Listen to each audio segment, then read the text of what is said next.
Ask a fossil car driver what makes them hesitant about going electric. And one of the top reasons you'll hear is always the same. There aren't enough places to charge. Either there aren't enough chargers or they aren't located where we actually need them. And of course, we've all heard about or probably even experienced broken chargers or ones that didn't deliver the power that they promised. These are some of the experiences preventing many Canadians from enjoying the benefits of going electric. In this episode, you'll hear some great news concerning one of the biggest barriers to EV adoption, namely Canada's EV charging infrastructure. If you enjoy this episode, please take a moment to give it a like. It's free, it takes just a second, and it really helps others find us on YouTube. We would love to hear about some of your charging experiences, the good, the bad, the ugly, down in the comments section below the video. We are delighted to have back with us Scott Sharabura, Vice President of Operations at On the Run Charging. I would like to emphasize that his parent company, Parkland Corporation, is a Canadian company headquartered in Calgary, Alberta. While it does have operations in the United States through its subsidiary Parkland USA, its primary base and origin are in Canada. Parkland Corporation is a Canadian entity listed on the Toronto Stock Exchange. Additionally, all of its EV charging employees are in Canada, and all of the equipment that they are now installing comes from European partners. And of course, the electricity is 100% Canadian. Scott's been working for years at the heart of this critical aspect of electric mobility. He'll delve into his role at On the Run, reveal how pilot programs have paved the way for ambitious expansion, and discuss their incredible journey from the current 60 DC fast stations, mainly in BC, I think some in Alberta as well, to a planned rollout of over 300 new stations nationwide. So please join me in welcoming Scott as we explore the road ahead for electric vehicles in Canada. Hey, Scott, welcome to the panel. It's great to have you back. Great. So listen, thanks a lot, Tim. Just as an introduction, so my name is Scott Sharabura. I'm the Vice President of Electric Vehicle Operations for On the Run Charging. So On the Run Charging, for those of you who don't know it, is actually one of Canada's largest charging networks. And we'll talk a little bit about what that is and how that looks. Yeah, so as I mentioned, On the Run Charging, one of the largest fast charging companies in Canada. We're owned by Parkland Corporation, which is one of the largest gas station and convenience store companies in Canada. So we have been diligently working to get EV charging facilities up and running at Parkland gas stations across the country. We'll talk a little bit about our deployment, what we've done so far, what we're doing next, because it's quite exciting to see what is available out there and what we're trying to do to make sure that people, if they can't charge at home, that they do have somewhere to charge as they switch from their traditional fuel vehicles over to electric. So just as a quick note, I like to demonstrate a little bit of my own bona fides here for being able to talk about EV charging. So Tim did mention I was a guest on the webinar a couple of years ago. So it was in June of 2023. I'm not sure if anybody watched that episode, but at the time I was actually awaiting delivery of my EV, and I was taking it that week. It's a 2023 Audi Q4 e-tron, and I was happy to say that I did take delivery of it, and have since put about 50,000 kilometers on my EV. So really, really great to see. I've loved my EV. It's been a fantastic vehicle for me and my family. My wife also drives a Tesla Model Y. And so we are actually a 2 EV household, which has been quite good for us to be able to work through and kind of live the ups and downs of driving electric. It's been overall great. Saved a lot of money. We have done quite extensive road tripping in it, mostly from Calgary to Vancouver. I live in Calgary, which is where On the Run Charging is headquartered. And I've had a great time charging at our sites, at other sites, all up and down the highways in BC. I've also done quite a bit of road tripping in Ontario and Quebec using rental EVs as well, and I've had a chance to rent a bunch of different EVs during my time over the course of the last few years. I do have one confession to make. I do not have level 2 charging at home. I do have a standard plug, a level 1 charger. I like to call it the granny charger. I've heard a few folks call it that. It trickle charges very, very slowly, but it actually does work. We've actually made it work more than I would have thought, which is quite good to be able to see. It's a little bit trickier in the winter than it is in the summertime. Just cold weather does not help with range, and it does not help with charging on the driveway. But it actually has worked out quite well. In every poll that I've ever seen done about, why people don't buy an electric vehicle, often number one is the price, but always number two is that the charging infrastructure isn't there. And I think it's fair to say that some of the folks that were the early adopters of EVs, the pioneers, and I'm sure there's a whole bunch that are on the call right now, have dealt with poor infrastructure, right, for a very long time. And it's gotten better depending on where you are in the country. It's gotten quite good. I've done quite a bit of road tripping in Quebec, which has fantastic EV charging infrastructure. I've done quite a bit in BC, which is getting better and better. I live in Alberta, and it's still earlier days for sure in Alberta in terms of the quality of EV charging infrastructure. This is a picture of my car and my wife's car. That's the one thing I wanted to make sure that folks had a chance to be able to see. They don't look as clean as that anymore, unfortunately, but that's a little bit of what we need to deal with in the wintertime in Canada. So a little bit about the network. So On the Run Charging already has, I mentioned it's one of the largest charging networks in Canada. However, if you don't live in BC, you might not know about us. We do have a couple of sites in Alberta and a few sites in Ontario, but the bulk of our network is actually in BC.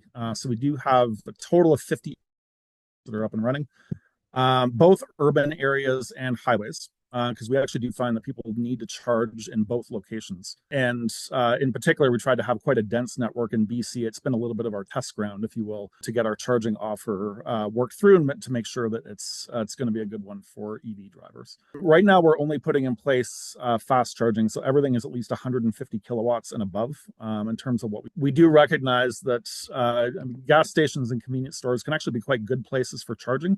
Also not a place that you want to spend a whole lot of time, right? And so we've tended to gravitate toward faster charging to make sure that it's going to be a good experience. People can get in and out in a convenient way. About 500,000 charging sessions so far. Had great feedback from our customers. The number one piece of feedback that we get is build more. And that's exactly what we're going to talk about today, is how we're building more in BC, but also we'll talk a little bit more about Ontario and Quebec in particular. I'm not sure if folks have actually seen some of the data on fast charging networks in Canada. So this was data that was taken from Resources Canada. They maintain a database on fast charging ports across Canada, and they link in with the US as well. And so you can kind of get a sense of who the large charging networks are that are taking shape. I think everybody's familiar with the Tesla charging network. If you're in Quebec, you're certainly familiar with the Circuit Electrique charging network in there. But then there's a whole bunch of charging networks that are kind of coming up, creating a pretty interesting marketplace for charging. We're proud and happy to be among them. We're going to be moving quite a bit up this list later this year. We'll talk a little bit more about some of the building that we're doing. But we are already, I think, the number 5 or number 6 charging network that is in Canada. We don't have any 50 kilowatt chargers in our network. So actually, if you take a look at just the 150 kilowatt and above chargers that are out there, I think we're certainly behind Tesla. But we're actually one of the largest, what I call ultra fast charging networks in the country. We're owned by Parkland Corporation. So Parkland, I mentioned, is one of the largest networks of convenience stores and gas stations in the country.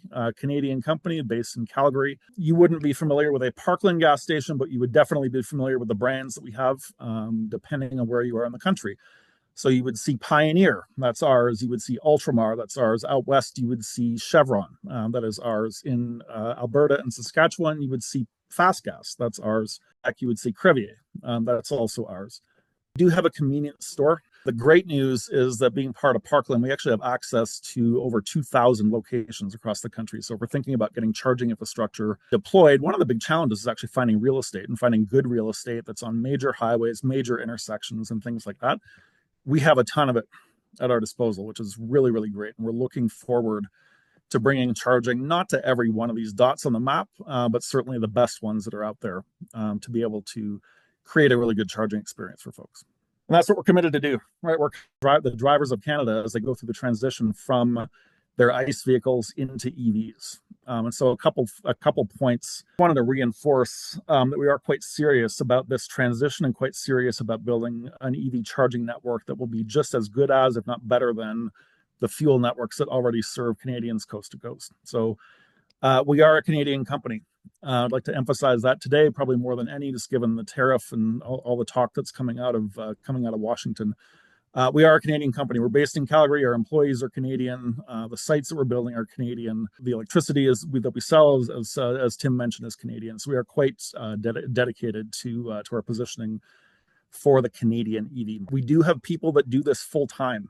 So this is my full-time job, focusing on EV charging. I've got well over a dozen colleagues that are within On the Run Charging that also do this full time. This is not a side of desk activity by any stretch. We're dedicated and committed to making this a successful business and a successful service that we're going to be offering to the EV drivers of Canada. We actually have people that are on the ground and they're focused every single day on making sure that chargers are going to be operational. That's been a very big pain point for the industry, and we get this, and we actually have people located in each part of the country. Their sole job is to make sure that the chargers are going to be up and running, right? If chargers go down, we notice it. We notice it as soon as we possibly can. We work with our partners to make sure that our sites are monitored, and if a site isn't if a unit isn't working, we do fix it. And if we don't fix it, we do replace it, right? And we've actually done that several times at our sites in British Columbia. It's a demonstration. The technology is there's still some kinks that we're working through in here, but we are dedicated to make sure that, look, if a site goes down, this is a big deal, right? If one of our gas pumps goes down, it's also a big deal. And so if an EV charger goes down, it's equally a big deal that we need to be dealing with. We read comments. We read comments on PlugShare and ChargeHub and Google every single day. One of my colleagues, I believe she's on the line with us right now. She goes through every single comment that comes through, and we'll see if we can keep it up as we grow our network. Very important for us to be getting feedback as we're growing our network. We are committed. We actually have the money lined up. It is expensive to put a charging network in place, but we actually do have support of the Canada Infrastructure Bank, plus a number of provincial funding agencies and Natural Resources Canada to be able to grow our network, which has been a fantastic way. The infrastructure is needed in the country. I've described this as the equivalent of building the Canadian Pacific Railway, right? This is new transportation infrastructure that's required. And we are quite grateful for the support of our funding partners to be able to make this happen. Let's talk a little bit about the EV charging experience, and then we'll get into what we're doing in terms of our expansion plans. So a couple of things in here. So one of the interesting things is that as an EV driver, you actually don't need to go to a gas station, and we recognize that, right? There's lots of places that you can charge. You can charge slow, you can charge fast. It does not need to be at an existing gas station. But if you survey drivers and ask them where they would like to see more charging stations, gas stations is actually one of the most popular things that they cite. And I think there's it's not the only place that people want charging. And I've had some great successful charging sessions at restaurants. I've had some great charging sessions at grocery stores, at hotels, at the airport, which is fantastic. I think we're going to need all of that. But gas stations still end up playing a critical role. By virtue of the location they're in, by virtue of the amenities that they offer. There's a reason why people are interested in charging at gas stations. And it's actually great to see a lot of the charging networks that are popping up are actually now looking at gas stations and saying, hey, look, there's some lessons that we can learn from this, right? How do we pick sites? How do we make sure that they're easy to get in and out? How do we make sure that they're safe? How do we make sure that they've got clean bathrooms? How do we make sure that they've got something for people to do, especially given that EV drivers are going to be at the site for longer than a fuel driver is. A fuel driver at a Parkland gas station, that's typically there for about 5 minutes. I don't know when your last charging session was. It was 5 minutes. It's pretty rare, and it'll probably take a little while for technology to get there. Our average customers are there for about 25 minutes, right? And so we want to make sure that it's going to be a pleasant place for people to spend time. And so for us, what this means that at On the Run Charging, we believe that EV charging is about more than just a plug. And so you can see examples of what we have already built. In BC, you can see an emphasis on lighting. You can see an emphasis on garbage cans. You can see an emphasis on amenities. If you look closely in there, you will see squeegees and vacuums. You will see an emphasis on signage so that people can actually find the chargers. Not shown in here, but you will see an emphasis on employees and having trained employees that are in place that actually know how the chargers work, right? These are all lessons that we've actually taken from the gas station world and the gas station experience, that it's not identical for charging. We've had to adapt a bunch of these, but there's actually a lot of things that we're trying to pull over and make sure that it's going to be a seamless and pleasant experience for folks as they're charging their vehicles. What does this really mean? We can demonstrate this. This isn't, at this point, this isn't just promises. These are things that we're actually doing and actually delivering in BC. So a couple of things.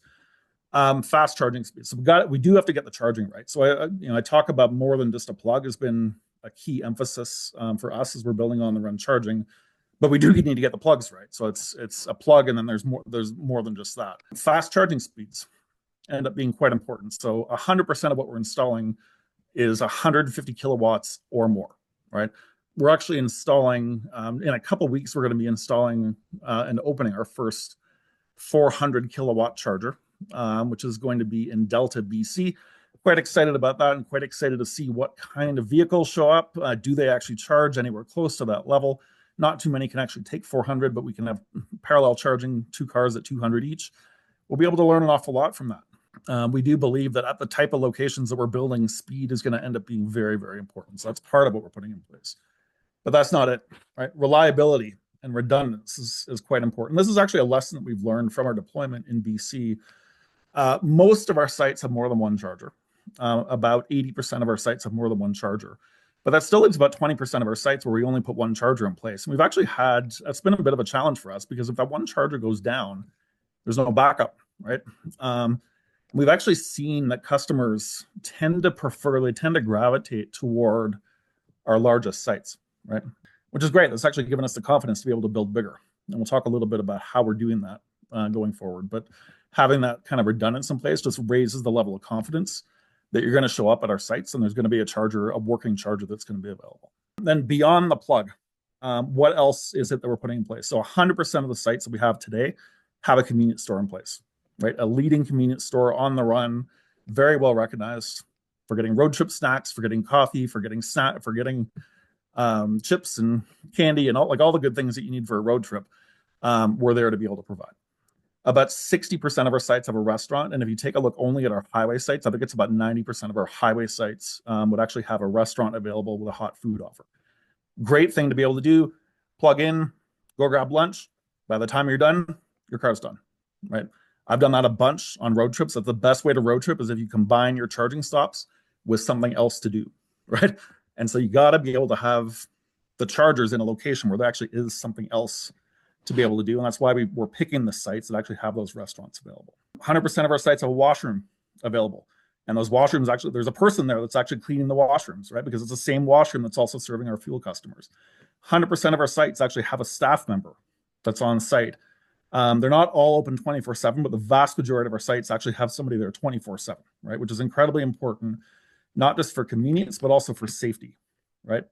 Also helps from a vandalism perspective. I know folks have probably heard a lot about some of the cable thefts, vandalism that has happened at chargers that have been put in unstaffed locations. We actually haven't had that problem because we have people there. We've got lighting there.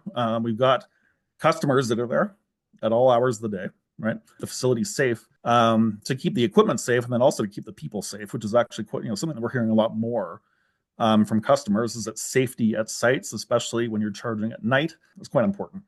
I talked a little bit about the dense network that we're building. So we've got 52 sites in BC alone, 20 of which are in Metro Vancouver. That is a great set of sites, provides the ability for people to be fueling no matter where they are in the city, right? It can actually take quite a bit to go from site to site in Vancouver just because of the traffic and whatnot. People need convenient locations.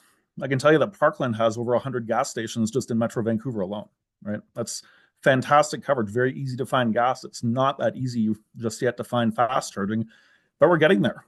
I mean, that kind of density ends up being quite important. Payment. If there's one thing that I've heard over and over and over and over again from EV drivers, it's I do not want to have to download yet another app onto my phone, right? And I get it. I've actually got personally at least 15 different charging apps and aggregator apps and whatnot that are sitting on my phone. I'm happy to do it. A lot of folks are happy to do it, but other people are quite frustrated at it. So we actually have at all of our sites, we've got two ways to pay. One of them is through our loyalty app, and we'll talk a little bit more about that. But the other one is actually a pretty simple credit or debit card tap. Fuel drivers get that. Quite easy to pay for fuel. It should be just as easy to pay for an EV charging session. And so that's what we've been trying to offer to our customers. So we'll talk a little bit more about what's coming in terms of expansion, and then we'll return back to questions because I know folks are going to be keen to understand a little bit more about what we're doing and hopefully be able to give us a little bit of feedback. So we are expanding. Right, we're expanding to meet the needs of Canadian EV drivers and their passengers. We've committed to put in place 1,800 new fast charging ports by 2028. Just for context, on the chart that I showed earlier, there's about 6,300 charging ports right now in Canada. So 1,800 ports is a huge addition to the suite of fast charging offers that is available for Canadian EV drivers. Most of those deployments are going to be in Ontario, Quebec, BC, and Alberta. Big focus in particular for us on expanding in Ontario and Quebec, just because we have a significant network in BC already. If you happen to live in Atlantic Canada, if you happen to live in Saskatchewan or Manitoba, we have not forgotten about you. There are opportunities. We do have sites in those locations. We've started doing a little bit of early scouting. It's a big challenge for us to get a network up and running. So hopefully folks can sit a little bit patient. But folks in particular in Ontario and Quebec, you can actually expect quite a few sites that are going to be opening this year and next year. We talked a fair bit about locations. There's going to be convenient access off major roads and highways. They'll have more than just a plug, as we always do at our sites. And we're not able to do this without the generous support of a whole bunch of different levels of government that have been fantastic. There's been a lot of programs in order to incentivize the deployment of charging infrastructure across the country. We've been able to take advantage of as many of them as we possibly can. And it can take a while sometimes to bring a site from early conception and funding all the way through to operation, but we are getting there in short order. This is what we have in our pipeline. Right. And so focus in particular on what's happening in Ontario and Quebec. We have 185 projects with over 1,000 charge ports that are coming. This is not stretching out for 4 or 5 years. These are sites that are going to be up and running this year or next year. Big focus in Ontario and Quebec. You're going to see these at a lot of Ultramar locations, especially in Quebec and Eastern Ontario. You will see a lot of these at Pioneer gas stations. In Ontario, particularly in southwestern Ontario and around Hamilton, and you also see these at ESSO locations, just in different parts of the province. So this is even for those of you. I know there's quite a few in particular that are coming to us tonight from Ontario. We have 85 sites that are in various stages of development. Some of which are going to be breaking ground in the next couple of weeks. So you will start to see a lot more of these locations that are popping up as on the run charging. It will be another option for folks to be able to charge, right? Our understanding, there's a lot of opportunity and there's a lot of room for new folks to be serving the many, many thousands and thousands of EV drivers that are in Ontario and Quebec. And we're excited to be among them, to be able to give you a new option, right? And to give you more places to be able to charge and hopefully something interesting to do while you're charging your vehicle. Little bit of technical detail. I know for this crowd in particular, I mean, sometimes I don't get into some of the technical detail, but I know EV Society folks are quite interested in some of these pieces. So a couple of things in here. So we are partnered with 2 companies right now, ABB and ADST. Both of these are European companies. ABB in particular, most people probably would be familiar with some ABB technology. The Terra 184 is used by a good number of networks in Canada already, so folks are probably quite accustomed with that. Those are 180 kilowatt maximum. We've actually elected to put in place high current cables. So I think the standard offering for the Terra 184 is 200 amp cables, which means you can get a fast charge if you have an 800 volt vehicle like an Ioniq 5, but not if you have a vehicle like mine, which is 400 volt architecture. So we've chosen to put in place the high current cables to make sure that all vehicles will be able to get closer to that 180 kilowatt maximum. The A400 I mentioned, we're deploying the first one of those in 3 to 4 weeks in Delta, BC. We do have more of those coming, in particular in BC and in Quebec, where we got government funding to be able to deploy more of these chargers in place. So that'll be a great opportunity for us to be able to get faster and faster charging out in place for EV drivers. Both of these chargers will have cable management systems in place. We're going to have CCS for sure. NACS is coming very, very soon. We've already started to take delivery of chargers, of the Terra 184 chargers that have both CCS and NACS available. So we will have that in place. Not sure if there's any Nissan Leaf drivers that are here. You will note we're not installing CHAdeMO ports anymore. That's a technology that, our existing deployments in BC still do have CHAdeMO ports that don't get used very much anymore, right? Except on Vancouver Island. That's the one area where there are quite a few diehard Nissan Leaf drivers that are out there. But certainly as we're deploying in here, we know we want to have CCS in place. We know we want to have NACS in place. It gets a little hard to offer 3 different types of charging standards. So no more CHAdeMO being deployed there. And then the other one that we have is from ADST. Probably fewer people are familiar with them. ADST is a German company, makes a battery integrated charger. We've actually found battery integrated chargers to be very helpful for us as we've deployed in areas that are more power constrained. The existing units that we have in BC are from FreeWire, which have also had a battery in place. I think the FreeWire has unfortunately gone bankrupt, and so we've had to deal with the aftermath of that. The specs of the ADST system in particular, we actually think will be quite a good fit for the Canadian market for quite a few sites that we have, where there's a good amount of power available, but just not enough to be able to support a full-blown traditional hardwire system. In terms of size of deployment, I mentioned this a little bit. So we are building bigger, right? And this is one of the big lessons that I think we learned from our BC deployment was, if you can, build bigger, right? So we've done that. We actually did take advantage of this. That's the one experiment that we did out west, was building our site at Hope, which has 12 charging ports. When we built it, it was the largest fast charging site in Canada, except for Tesla sites. It has now been surpassed by a couple of other sites that are out there, but it's still one of the largest in Canada. We're about to open a site in Papineauville, Quebec, on the highway Autoroute 50 between Montreal and Ottawa. That has 10 charging ports. You're going to see more out of the pipeline of projects that I mentioned. There's 50 of those locations that have at least 8 ports in place, and 10 of those sites actually have at least 10 ports in place. We've heard over and over, and we've seen it in the data, that EV drivers prefer sites that have larger ports. We can't always offer it. We don't always have the space, but where we do have the space, we're actually taking advantage of the opportunity and putting more of those chargers in place for drivers. And as I mentioned, when you find our chargers, I guess that's the biggest takeaway that I hope folks have from this session today, is that you will see more on-the-run charging stations that are opening, particularly if you live in Ontario and Quebec. For folks joining from BC, you will see more deployments and different types of deployments. When you find our chargers, there's 2 easy ways to start a session. And one is through our Journey Rewards app. The other one is with a simple credit card swipe. Or tap, right? So we try to make this quite easy for folks to be able to pay.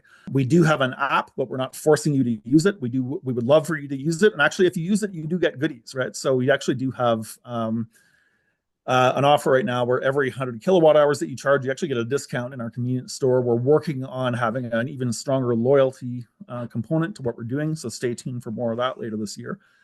But it is not a requirement. And if you prefer a simple payment session, MasterCard, Visa, Interact, we got the ability to be able to do that. Last piece that's on here is we would love to get your feedback.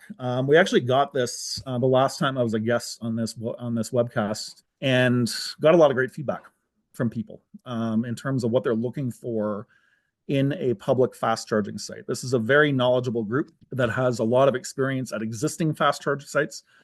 You have seen the good, bad, and the ugly in terms of what's out there, and we want to hear it, right? So I would encourage people to take out your phones and take a quick photo of the QR code that is on here, or go to the survey link that you see on the screen here, and let us know what you want to see, right? We do read these, and we do take them into account. There were things that we actually took into account from the last survey that we did. If you respond to the survey, you'll be entered into a draw. And so out of all the respondents, we will select somebody to get a gift card to be used at our on-the-run convenience stores.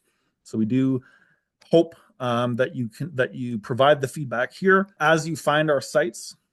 Please do log your comments on PlugShare or on ChargeHub. As I mentioned, we do read them. If you have a great experience, let the other drivers know that this is a good charging station that gives a good, strong, reliable charge.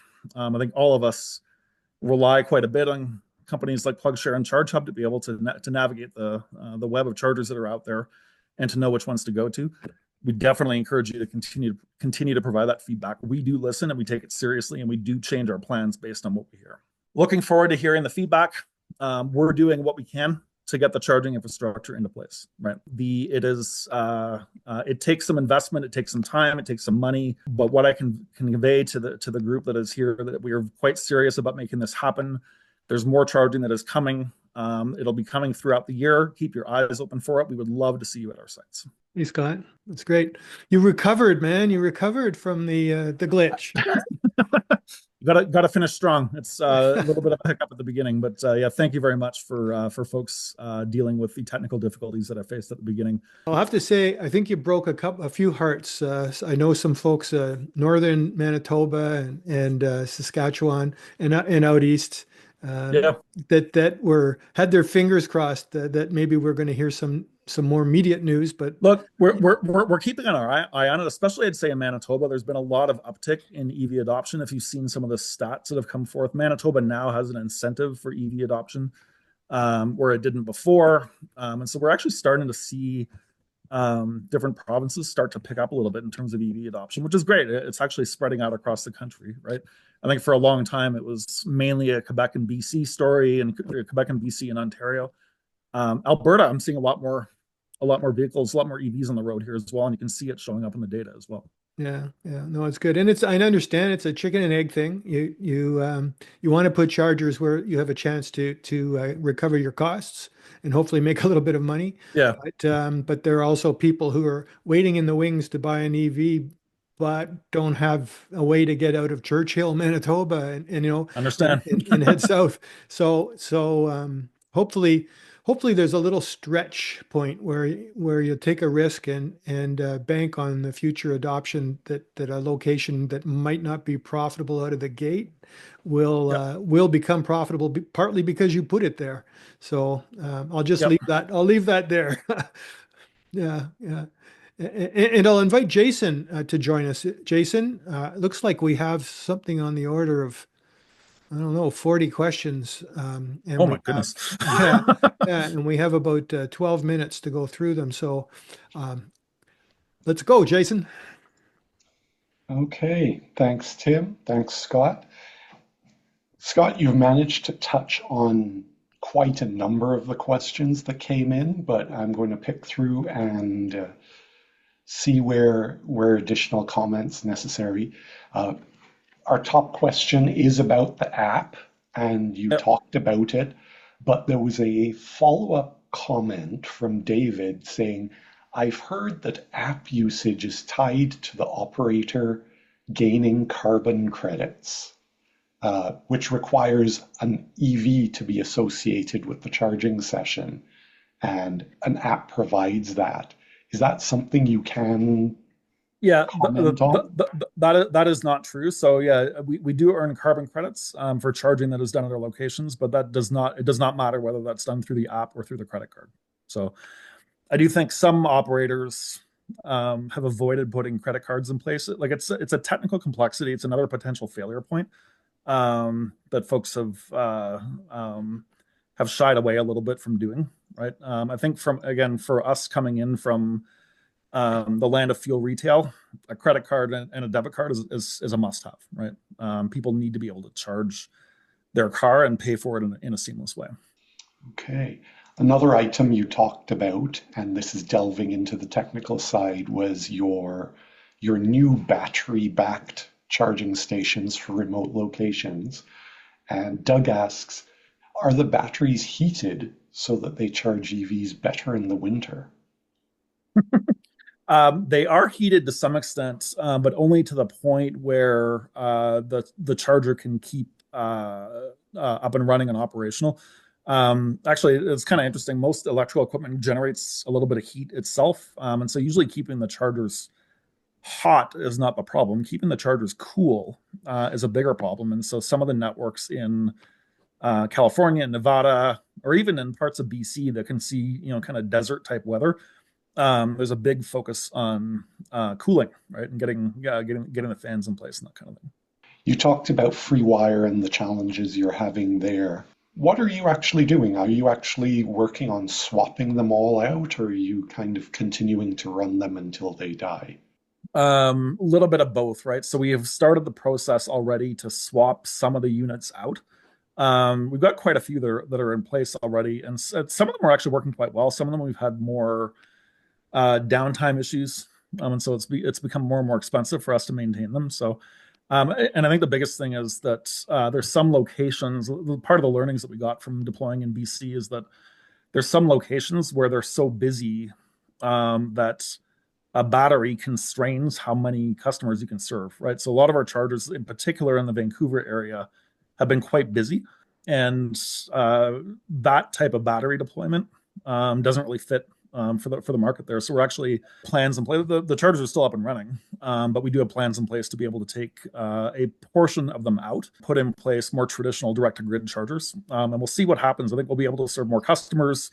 We'll get faster charging speeds, and that hopefully will give us the confidence to be replacing more and more of them.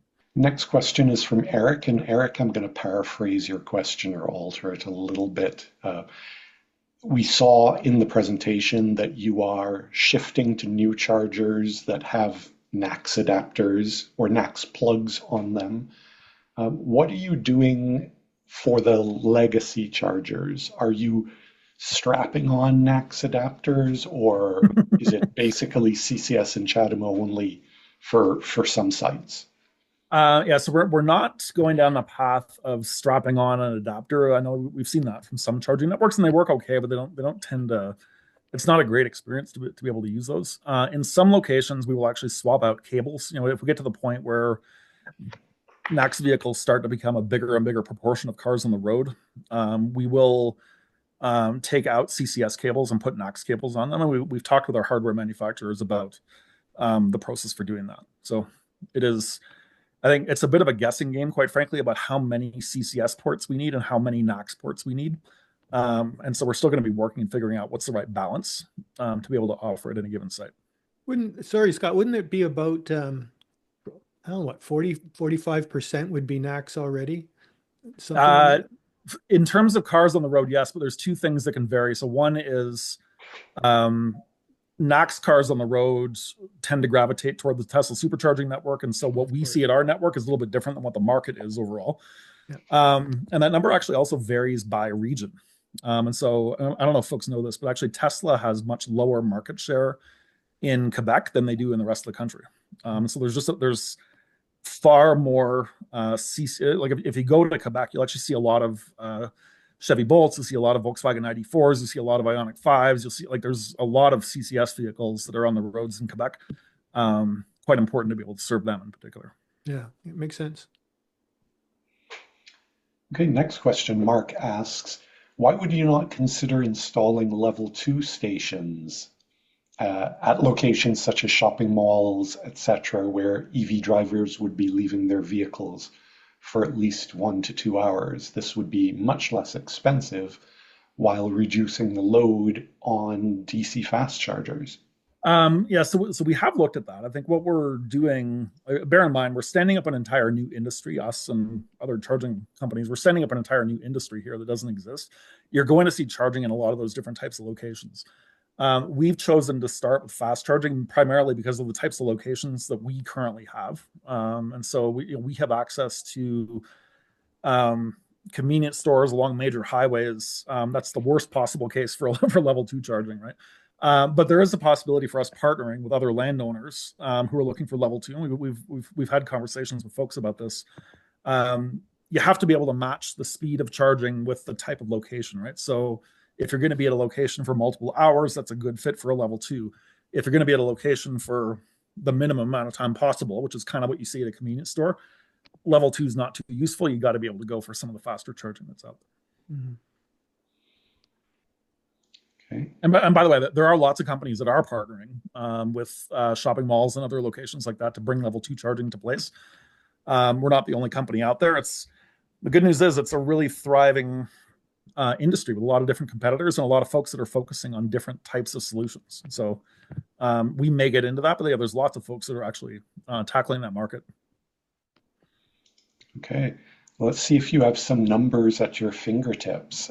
What's your kilowatt hour pricing for charging, and is it the same across Canada? No, it does vary site to site or region to region. So we have, I believe the lowest on our network that we have is 35 cents a kilowatt hour, and we go up to 65 cents a kilowatt hour. A lot of that depends on a couple of factors. So what's the local utility regime? So how expensive is the electricity that we have to pay for? How expensive in particular are the peak demand charges that we have to pay for? What's the utilization at a given location? So if it's a less busy site, sometimes we have to charge a little bit more in order to make the economics work. Some of it is related to competition, right? If there's a lot of charging in the given area, that actually helps consumers quite a bit to be able to help drive prices down. So it's an evolving place. We try to keep it at a point where it's still not too expensive for folks. I mean, even the more expensive sites that we have, folks are typically spending less than $20 at our location to be able to recharge. Do you envision a day when there'll be a little sign up saying what the rate is? I've seen some of those in Europe, I've seen photos of that in Europe where they actually have like a gas station that will show the gas price, the diesel price, and the electricity price, right? Yeah, I could see that. I actually think, I mean, we talked about this as a team. I actually think it might be even more likely to see, rather than a price indicator, an availability indicator. So think about the old motels with the vacancy or no vacancy. If you're driving along and you can see, okay, look, there's a charging station available. That's actually what we find customers are more, it's a more pressing need for them to know that there's a space available and that it's working, right? And so that's like, I could also see a world where you see that information on a billboard.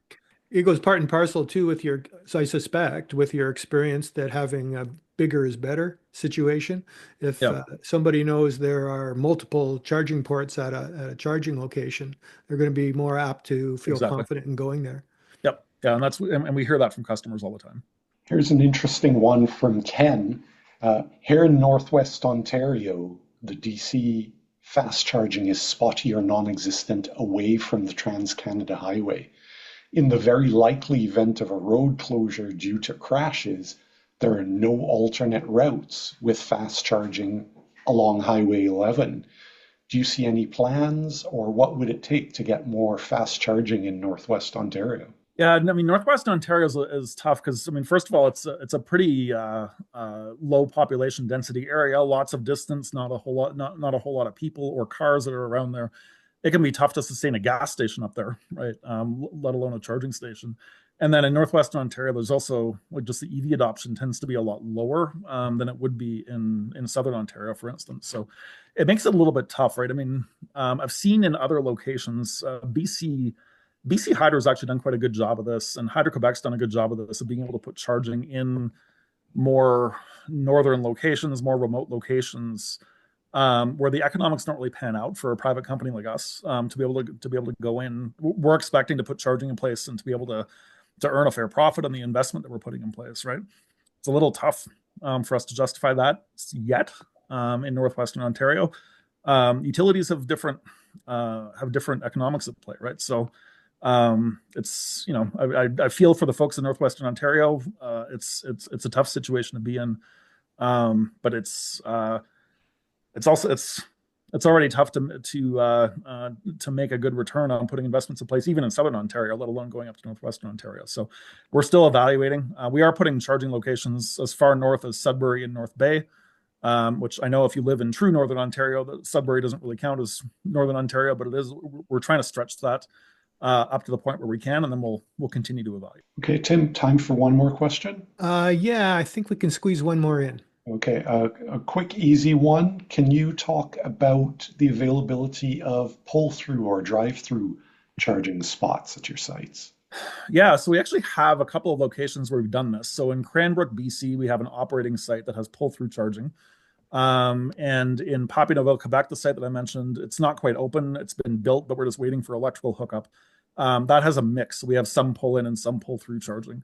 It's something that we're experimenting with. I think that one of the challenges that at least we're facing as a company is that we're dealing with mostly pre-existing gas station sites that weren't designed to put charging in place, right? And so you can't imagine the number of conversations that we've had as a team trying to say, well, can we fit charging here? It'd be a great location, but there just might not be physical space available to be able to put it in place. Our site in Papineauville is different because that is a newly built site. And it's actually the first site that we've done within the Parkland family where from the get-go, right, we were able to work through both fuel and EV charging at the same time as part of the initial design of the project. That's really exciting because at that point, you're not dealing with a whole bunch of pre-existing constraints about where the fuel truck goes and how the parking is situated. You're actually thinking about EV charging right from the beginning, right? And so we're seeing more and more of those opportunities that crop up as we build new sites, as we redevelop sites. There's more opportunities to figure out where charging can go.